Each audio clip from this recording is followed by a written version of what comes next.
Hai, sahabat YT Moba. Apa kabar kalian semua? Semoga kalian semua dalam keadaan sehat. Amin.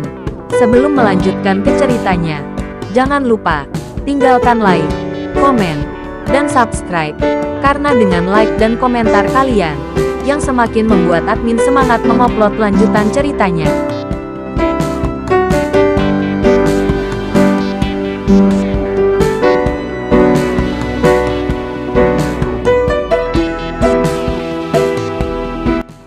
Episode 558. Kisah Ariel, anak bos besar yang berpura-pura culun.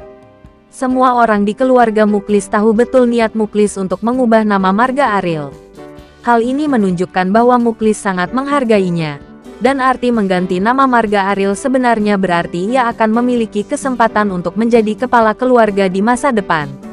Kehormatan besar ini bukanlah sesuatu yang dapat diterima oleh orang biasa. Ketika Supriyadi mendengar kata-kata ini, dia bahkan jatuh ke bawah dalam sekejap. Karena baginya, Ariel hanya dia gunakan untuk membantunya memenangkan posisi patriark. Jika Ariel benar-benar mengubah marganya dan digunakan kembali, maka dia benar-benar mendapatkan keuntungan, yang jelas bukan hasil yang bisa dia terima. Bahkan dalam sekejap, Supriyadi sudah menemukan cara menggunakan Aisila untuk membuat Ariel menarik diri dari perselisihan tentang patriark. Tapi yang tidak pernah diharapkan orang adalah, Ariel akan menolak Muklis dengan senang hati. Dia menolak. Seseorang bergumam tidak percaya, merasa bahwa dia mungkin mendengar halusinasi. Ariel, apa maksudmu? Muklis berkata dengan tidak puas. Saya tidak akan mengubah nama marga keluarga saya. Ariel berkata dengan ringan. Begitu kalimat ini keluar, semua orang di keluarga Muklis tahu bahwa tidak ada halusinasi pendengaran. Dan Ariel benar-benar menolak. Budokan langsung meledakkan pot dan meletakkannya di depan patriark. Dia sebenarnya menolak. Ada ratusan miliar aset di keluarga Muklis. Tidak mungkin bagi siapapun untuk tetap acuh tak acuh. Tetapi dia berperilaku begitu tenang. Seolah-olah dia tidak mau mengambil aset keluarga Muklis di matanya. Supriyadi tersenyum dingin. Tampaknya dia sadar diri dan tahu bahwa Aisila ada di tangannya sendiri. Jadi dia tidak berani bersaing dengannya untuk posisi patriark. Supriyadi salah besar tentang gagasan ini. Ariel tidak takut akan ancaman, tetapi benar-benar tidak memandang uang Muklis di matanya. Bagi Ariel, uang tidak lebih dari sesuatu di luar tubuhnya. Terlebih lagi, keluarga sebesar itu terlibat dalam begitu banyak perkelahian raksasa, dan Ariel tidak ingin melakukan perjalanan ke perairan berlumpur ini. Ekspresi Muklis dingin. Dia takut dia tidak akan bisa mengendalikan Ariel. Jadi dia memberi Ariel kesempatan seperti ini. Tapi dia tidak pernah menyangka bahwa Ariel akan menolak. Tahukah Anda berapa banyak aset yang dimiliki keluarga saya? Meskipun tidak memiliki nama keluarga Muklis di daftar orang kaya, orang-orang itu di mata saya hanyalah orang kaya biasa, Muklis berkata dengan dingin. Agak berlebihan untuk bisa menganggap orang-orang yang termasuk dalam daftar kaya itu sebagai orang kaya. Tapi itu juga menunjukkan kekayaan keluarga Muklis. Dan Ariel juga tahu bahwa di dunia ini, orang-orang dalam daftar itu memang bukan orang terkaya dalam arti sebenarnya. Ada lebih banyak orang kaya yang meremehkan untuk muncul di daftar ini. Tapi bagaimana dengan ini? Ariel lebih bersedia mengabdikan hidupnya untuk istri dan anaknya, daripada bau tembaga ini. Uang tidak masuk akal bagiku, Ariel berkata dengan ringan. Kalimat ini tidak dapat membantu membuat beberapa orang menunjukkan penghinaan terhadap Ariel. Karena tampaknya bagi mereka, tidak mungkin ada orang yang tidak mencintai uang di dunia ini, kata Ariel. Jelas sedikit membual. Apakah kamu benar-benar tidak mau? Muklis bertanya lagi. Pada saat ini, Supriyadi dengan cepat berjalan ke Muklis. Berkata, kakek, karena dia tidak mau. Jangan memaksanya. Dan dia akan selalu mendengarkan saya. Anda tidak perlu mengkhawatirkannya setelah dia mendapat persetujuan darimu. Dia tidak akan melihat kita di mata. Muklis menoleh dan melihat Supriyadi. Ia memang menemukan Ariel. Namun kini Ariel sudah memiliki modal untuk meninggalkannya. Bagaimana dia masih bisa mendengarkannya? Supriyadi tahu bahwa Muklis tidak percaya padanya.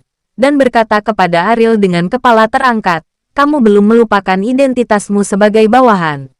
Aku adalah tuanmu. Apakah kamu mengakuinya? Kalimat ini hampir membuat semua orang memandang Supriyadi dengan ekspresi terkejut. Karena menurut mereka, setelah Ariel tampil seperti itu, dia sudah cukup mumpuni untuk mendapatkan posisi yang luar biasa di keluarga Muklis. Selain Supriyadi, bahkan berani memanggilnya bawahan. Bahkan mata Muklis berkedip karena terkejut. Mengapa dia bisa berbicara dengan Ariel seperti itu? Mungkinkah Supriyadi menyembunyikan sesuatu dan tidak memberitahu dirinya sendiri? Ketika Supriyadi merasa pandangan Muklis terfokus padanya, dia tidak bisa menahan perasaan bangga. Ini adalah hari yang paling banyak ditontonnya di keluarga Muklis. Dan hari ini akan benar-benar mengubah posisinya di keluarga Muklis. Ariel tahu apa yang ingin dilakukan Supriyadi. Jika dia tidak berkompromi dengannya saat ini, maka Aisila akan berada dalam bahaya.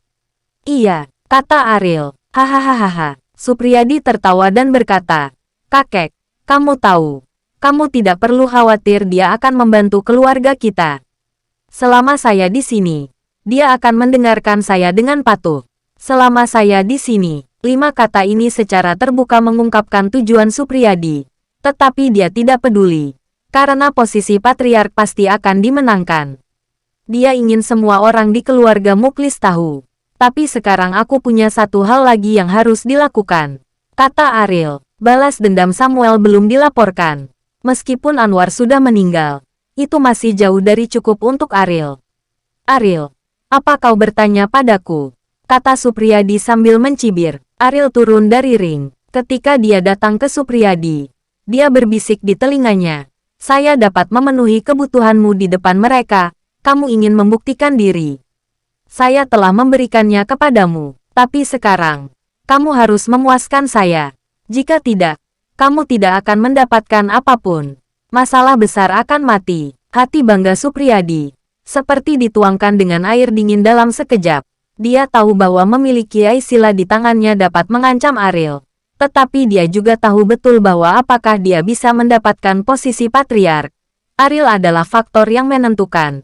Jadi tidak mungkin baginya untuk memeras Ariel secara sepihak. Begitu dia benar-benar sampai pada titik di mana dia mati, dia mungkin tidak mendapatkan apa-apa. Apa yang kamu inginkan? Supriyadi bertanya dengan gigi terkatup. Di mana makam Ibu Samuel?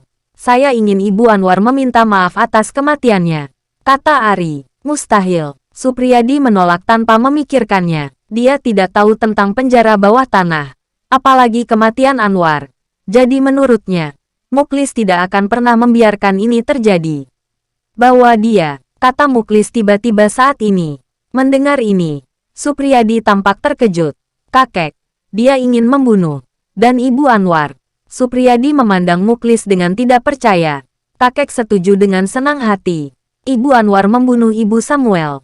Saya tahu tentang ini untuk waktu yang lama. Tetapi saya tidak tahu kebenarannya saat itu. Jadi saya tidak mau mempublikasinya. Tapi hari ini, Ibu Anwar harus membayar kesalahannya. Muklis sengaja menaikkan nada suaranya agar semua orang bisa mendengarnya. Juga, Anwar sudah meninggal. Pemakaman akan diadakan di lain hari. Setelah itu, Muklis meninggalkan aula seni bela diri. Anwar sudah mati. Kalimat ini membuat masyarakat Budokan tidak bisa kembali sadar untuk waktu yang lama. Anwar adalah putra tertua dari generasi ini. Meskipun prestasinya tidak dapat dibandingkan dengan Supriyadi dan Andre, dia adalah putra tertua. Bahkan jika dia tidak mendapatkan posisi patriark, di mata orang lain, tidak masalah baginya untuk tinggal di rumah Muklis dan menikmati kebahagiaan. Tapi sekarang, dia mati mendadak. Orang-orang itu tidak bisa membantu tetapi memandang Ariel. Meskipun mereka tidak memiliki cara untuk mengetahui situasi spesifiknya, ada satu hal yang pasti. Kematian Anwar pasti ada hubungannya dengan Ariel. Dan Muklis ingin meminta pertanggungjawaban Ibu Anwar karena Ariel. Setiap orang memiliki ide yang sama di benak mereka. Meskipun Ariel tidak bermarga keluarga Muklis, dia jelas merupakan keberadaan yang tidak beralasan dalam keluarga Muklis. Sebuah konsensus diam-diam dicapai di antara orang-orang di keluarga Muklis, yaitu, Anda tidak boleh memprovokasi Ariel. Jika tidak, Anda akan menyingkirkan nyawa Anda sendiri jika Anda tidak berhati-hati. Ariel, Anda sangat mampu. Kakek bahkan tidak peduli dengan kematian Anwar dan ibunya untukmu. Supriyadi berkata dingin kepada Ariel. Anda tidak perlu merasa terancam. Saya tidak tertarik pada segala hal tentang keluarga Muklis. Ariel berkata dengan ringan. Lebih baik menjadi seperti ini. Kalau tidak, aku tidak akan pernah membiarkan Aisila pergi.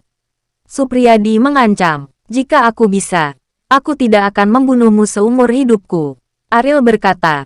Mengancamnya dengan Aisila. Supriyadi tidak layak mati. Dan Ariel akan menyiksanya seumur hidup. Bersambung.